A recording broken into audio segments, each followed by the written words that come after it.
जितने लोग आस्था चैनल पर सुन रहे हैं और जितने लोग फेसबुक यूट्यूब पर सुन रहे हैं और जितने लोग इस पंडाल में सुन रहे हैं और इस पंडाल के बाहर 7 स्थान शिवलिंग के बताए हैं जहां पर भूल से भी अगर कोई चंदन की उंगलियां लगा देता है, 7 स्थान ऐसे हैं जहां चंदन की मात्र उंगलियां लगा देने से ही शिव पितृलोक के पितरों को मुक्ति प्रदान करके बैकुंठ लोक का निवास दे देते। 7 स्थान।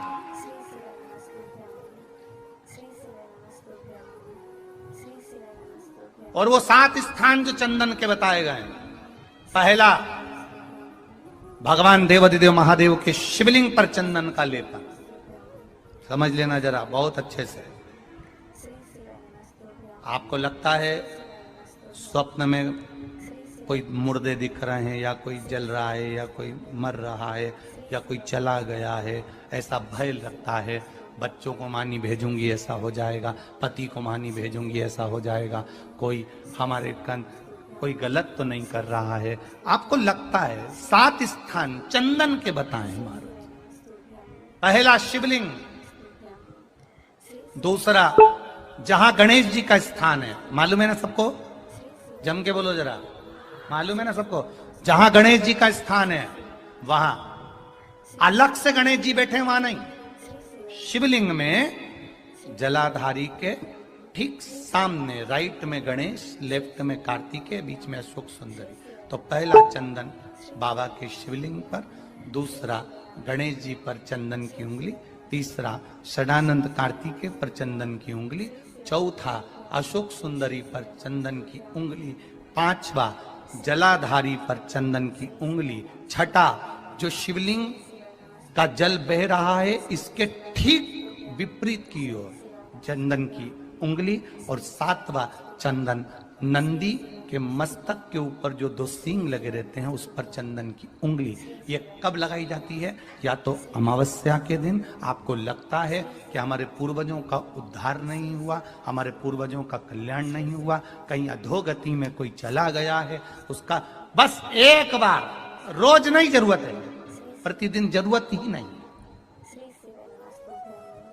महीने में एक बार अगर अमावस्या के दिन भी आपने चंदन के थोड़ा सा चंदन अगर मेरे देवाधिदेव महादेव को 7 स्थान पर समर्पित किया है। अशोक यहाँ पर वर्णन कर रही है, मैना, धन्य और कला की कथा कह रही है। तीनों ने सनकादि ऋषियों से मांगा। चंदन भगवान को अति प्रिय होता है और चंदन ही एक ऐसा होता है जो पितरों को भी प्रिय होता है, जिसका स्पर्श मात्र लगने से पूर्वजों का कल्याण हो जाता है, वो चंदन। तो आप लोग जो पशुपति व्रत कर रहे हो या कोई भी उपास करते हो, कई लोग कहते हैं हमने करा नहीं हुआ। क्यों नहीं हुआ? उसमें हमारी गलतियों को हमें छाट। ये देखिए,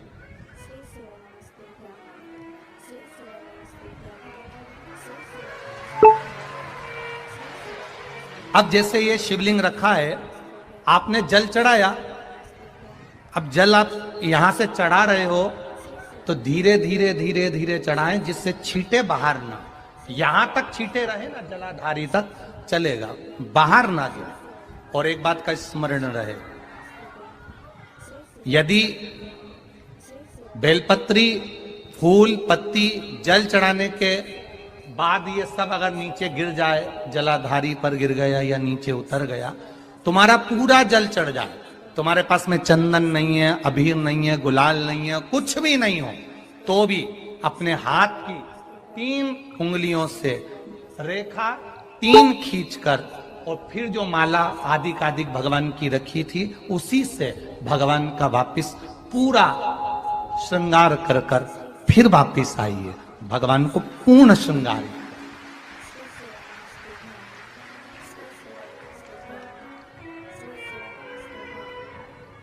भगवान का पूर्ण श्रृंगार कर कर आइए। कई लोग जल चढ़ाने के बाद में भगवान का जो फूल पत्ती नीचे रखी रहती है, आप, हम ये नहीं कह रहे कि आप अपने घर से लेकर जाओ, आपके पास में कुछ नहीं, 1 लोटा जल चढ़ाओ, जल चढ़ाया, जो फूल पत्ती नीचे रखी हुई है उसी को उठाकर उसको रखकर उसी फूल से भगवान का खूब सुंदर भगवान का कर कर फिर आइए।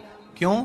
शिव का जब हम श्रृंगार कर कर आते हैं, माता पार्वती जी ने देव अधिदेव महादेव का श्रृंगार किया है, आप लोगों के स्मरण में होगा। राम जी ने माता जानकी का श्रृंगार किया है। रामचरित सुनिए कथा, रामायण सुनिए आप लोगों ने, रामायण सुनी होगी तो उसमें माता बैठी हैं शिला के ऊपर और भगवान राम उनका श्रृंगार कर रहे हैं। एक कौवा आता है, वो चोंच मार कर जाता है, ये सारा वृत्तांत आप लोगों ने श्रवण किया है। तो राम जी माता सीता का श्रृंगार करते हैं, भगवान कृष्ण राधा जी का श्रृंगार करते हैं। केवल एक देव अधिदेव महादेव की कथा ऐसी है जिसमें पार्वती जी शिव जी का श्रृंगार करती हैं। शिव का श्रृंगार किस लिए? क्यों? कहा जल चढ़ाने के बाद वहीं पर पड़ी हुई पत्ती से, फूल से, जो चढ़े हुए फूल हैं, चढ़ी हुई पत्ती है, चढ़ा हुआ निर्माल्य है, जो भी शिव जी का है, उसी को धोकर वापिस भगवान का श्रृंगार कर कर आना चाहिए। किस लिए? कि हे भोलेनाथ, जब मैं इस संसार सागर से जाऊं, अखंड सुहाग लेकर पूरी श्रृंगार कर कर इस धाम से जाऊं। ऐसी कृपा जो पढ़ाओ,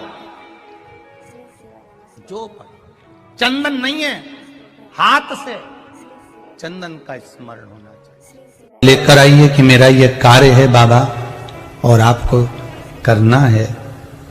लाखों के दुखड़े जो तू हर गया डमरू वाले, फिर मेरे दुखड़ों को देखकर क्यों डर गया डमरू वाले।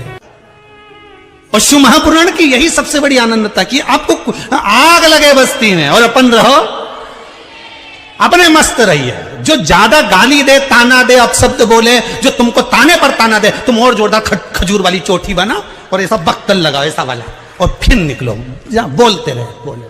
अपन तो अपनी भक्ति करो, शंकर के भजन में डूबे रहो, राम नाम कृष्ण नाम में डूबो, अपने क्या करना।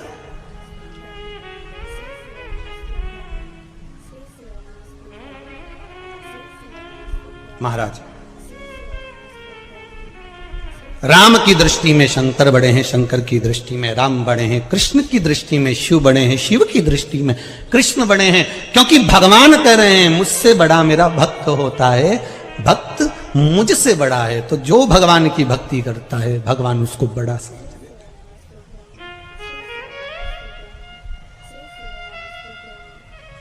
फिर वो कैसा भी भक्त हो। देवराज नाम का ब्राह्मण चोरी का धन लेकर शंकर जी के मंदिर में गया था। ब्राह्मण देवता कथा सुना रहे थे और एक क्षण की कथा उसके कानों में पड़ गई और वहां से वो चल दिया।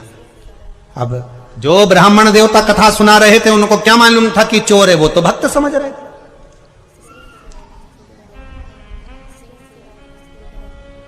उनको नहीं मालूम कि ये चोर है, उनको तो भक्त समझ।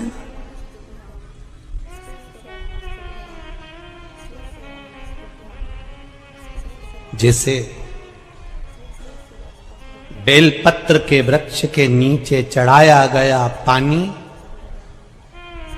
हमारे पितरों को प्राप्त हो जाता है, शिव जी को चढ़ाया गया पानी 33 कोटि देवताओं को प्राप्त हो जाता है। उसी तरह भगवान देव अधिदेव महादेव को समर्पित करा गया एक बेलपत्र 3 लोक के हमारे संपूर्ण देवी देव जो भी विराजमान है उन सबको प्राप्त हो जाता है। जल की बड़ी महत्वता है कि जल शिव जी को जब चढ़ाया जाता है, जल जब हम बेलपत्री के पेड़ के नीचे चढ़ाते हैं, पीपल के वृक्ष के नीचे जल चढ़ाते हैं, आंवले के वृक्ष के नीचे जल चढ़ाते हैं, तो उसकी कितनी कितनी महत्वता होती है, उसकी कितनी मूलता है। दुनिया के लोग भले ना समझे पर उसमें पहले का नियम है हमारा, पहले जो भोजन होता था, भोजन बनता था, उसमें आंवले की खटास डाली जाती थी। आज के जमाने में तो लोग टाटरी डाल दें, नींबू डाल दें, ये सब बात की बात है। आंवला इसलिए डालते थे क्योंकि हड्डियां मजबूत रहती थी।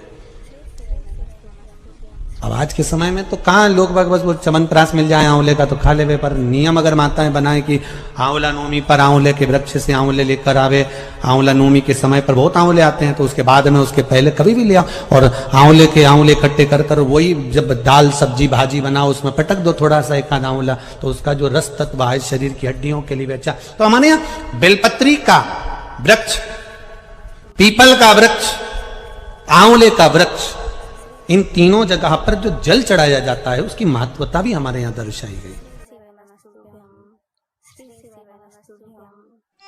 प्रैक्टिकल करना, जब जिस दिन लगे कि व्यापार ठीक नहीं चल रहा, आज लगे कि आज पैसा चाहिए और आ नहीं रहा, आज तुम्हें 5,000 की 10,000 की 50,000 की 1 लाख 5 लाख की जरूरत है और कहीं से आवक नहीं है, भगवान कहीं ना कहीं से आ जाए ऐसी कृपा, तो कुंदकेश्वर महादेव का नाम लेकर एक पुष्प उसका अंतर रख दो। जिस जगह से तुम कमाते हो, जिस जगह पर, जिस गादी पर, जिस कुर्सी पर तुम बैठते हो, उसके सम्मुख में उस पुष्प का मुख बाहर होना चाहिए, उसकी डंडी, उसका जो डंडी का भाग है वो हमारी ओर, हमारा आकर्षण।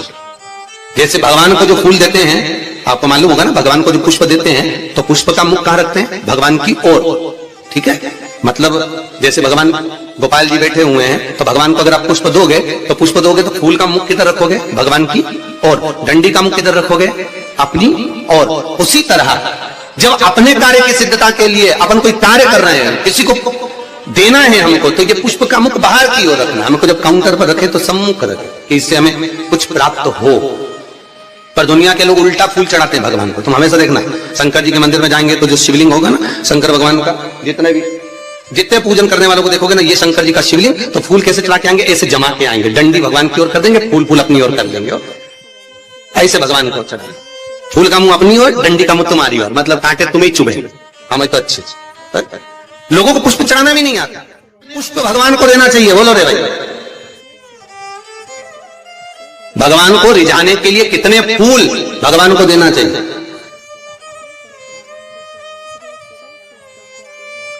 बोलो तो, कितने पुष्प भगवान को समर्पित करना चाहिए? महाराज,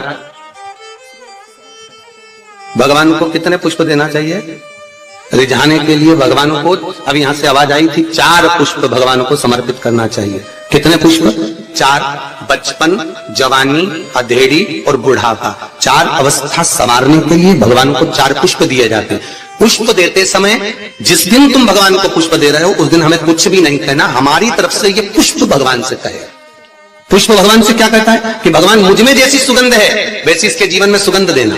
पुष्प कहता है भगवान जैसी मुझ में ताजगी है इसके जीवन में वैसी ताजगी देना। पुष्प कहता है भगवान जैसे मेरी पत्तियों में रस है इसके जीवन में खुशियों का रस भर देना। ये पुष्प कहता है भगवान से, हमें नहीं कहना भगवान से। भगवान को पुष्प दे दिया तो भगवान समझ गए। अब पहले कौन सी कंजन कहा शादी में गए थे राम, तो याद आया स्टेज पे ऐसा लड़का घुटना टेक के, हाँ ऐसे तो फूल था, राम ऐसे दे रहा है।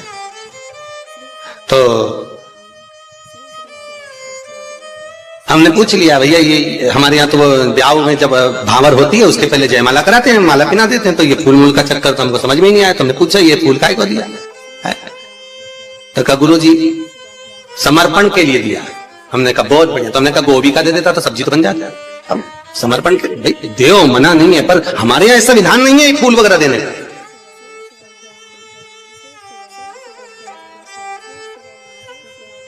आप भले दुनिया के दिखावे के चक्कर में कुछ भी करो वो अलग बात है, पर हमारे शास्त्रों में ऐसा कोई प्रमाण नहीं कि पुष्प आप किसी संसारिक मनुष्य को दे। पुष्प अगर दिल से कुछ देना है तो वो भगवान को दो, भगवान को समर्पित करो।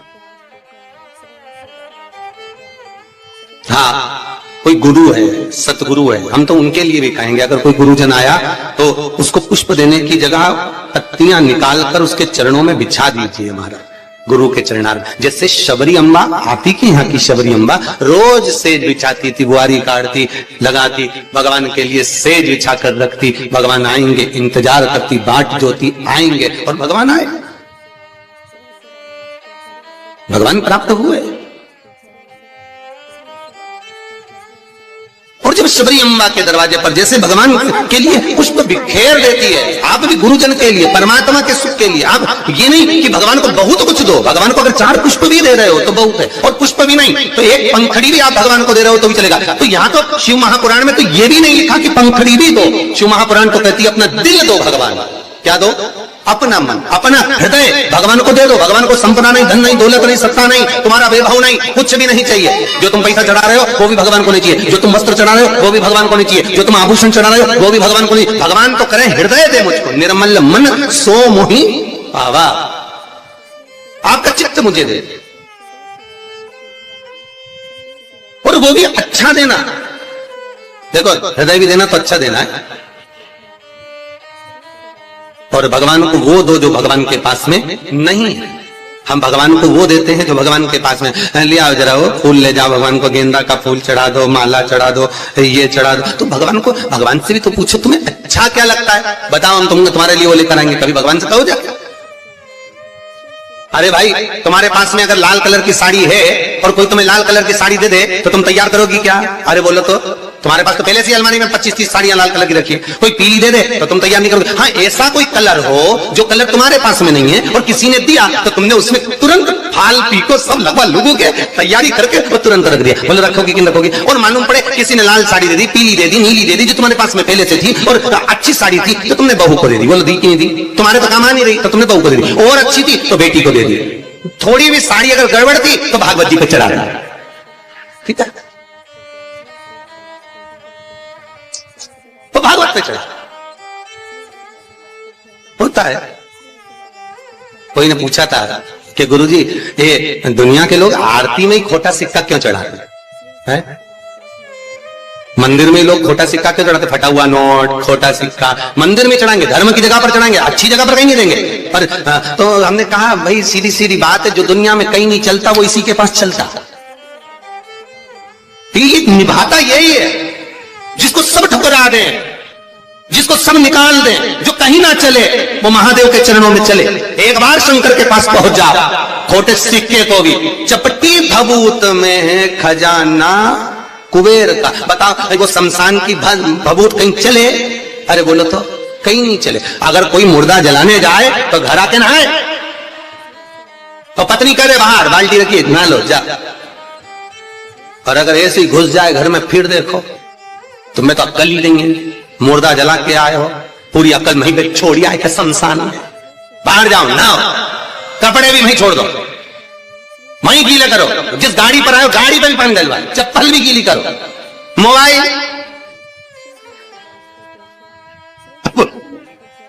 और एक पता नहीं बोली धीरे से मारा तो मैं पानी छीट दूंगी। अब विचार करना, वो शमशान की राख कहीं नहीं चले पर एक ही को चले, किसको? महादेव। वो उसके पास ऐसी चले कि वही भस्मी करोड़ों की हो जाती है।